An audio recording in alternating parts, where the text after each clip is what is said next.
حضرت عثمان کے اسلام کے اگلے دن دوسرے ہی دن سیدنا ابوبکر صدیق رضی اللہ تعالی عنہ ایک اور گروپ مسلمان کر کے حضور کے پاس لے آئے، حضور کی خدمت میں لا کر اسلام قبول کروایا۔ محنت ابوبکر نے ان کے اوپر کی، اور وہ کون کون لوگ تھے؟ عبد الرحمن ابن عوف، ابو عبیدہ ابن جراح، عثمان ابن مظعون، ابو سلمہ اور ارقم بن الارقم۔ یہ 5 لوگ کون کون؟ ابو عبیدہ ابن جراح، عبد الرحمن ابن عوف 2، تیسرے ہیں عثمان ابن مظعون، چوتھے ہیں ابو سلمہ۔ ابو سلمہ ام سلمہ کے شوہر ہیں۔ ام سلمہ کون ہے؟ جو بعد میں کیا بنی؟ ام المؤمنین بنی۔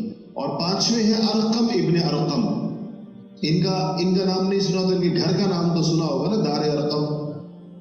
اور یہ ابو سلمہ جو ہے نا، یہ رسول اللہ صلی اللہ علیہ وسلم کے رضائی بھائی بھی ہے۔ یہ عثمان غنی کے اسلام کے اگلے دن حضرت ابوبکر لے کر آئے۔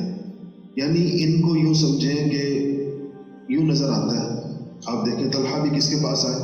ابوبکر کے پاس، اور سعد بن وقاص بھی کس کے پاس آئے، اور عثمان غنی بھی کس کے پاس آئے؟ ابوبکر کے پاس۔ اور یہ 5 کو بھی کون لے کر آیا؟ حضرت ابوبکر صدیق۔ حضرت ابوبکر صدیق رضی اللہ تعالیٰ عنہ اسلام لانے کے بعد ایسا لگتا ہے جیسے 1 منٹ بھی آرام سے نہیں بیٹھے۔ پہلے سے شخصیت تو بنی ہوئی تھی۔ شخصیت کیا تھی پہلے سے؟ مہربان ہے، نرم دل ہے، سخی ہے، عفیف ہے، احسان لوگوں پر کرنے والے ہیں، کھلانے پلانے والے ہیں، غلاموں کو آزاد کرنے والے ہیں، ہر نوع کی نیکیاں پہلے سے کی ہوئی ہیں۔ اس ساکھ کو بروئے کار لے آئے۔ ابوبکر صدیق کی بات ایسی نہیں تھی کہ جو ڈالی جا سکے۔ اسی لیے جب آپ ہجرت فرما کر جانے لگے نا، تو جب لوگ جا رہے تھے حبشہ، تو ابوبکر کا بھی ایک دفعہ بہت تنگ کیا لوگوں نے، نکل گئے۔ تو وہ مکہ سے باہر نکلے تو ایک اور غیر قریشی سردار ملا، کہا کدھر جا رہے؟ کہا میں ہجرت کر رہا ہوں، قوم نے تنگ کر دی۔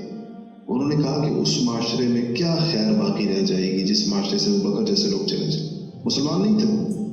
کہ آپ جیسے لوگوں کا کسی معاشرے کو چھوڑ کے چلے جانا، پیچھے کیا بچتا ہے اس معاشرے کو؟ واپس لے کر آئے اپنے ساتھ خود آ کر قریشیوں سے کہا کہ تمہیں کوئی ایسا مکہ پسند ہے جسے ابوبکر نہ ہو، ان صفات کے لوگ تمہیں چھوڑ کر چلے جائیں۔ تو ابوبکر صدیق کی ایک شخصیت بنی ہوئی تھی،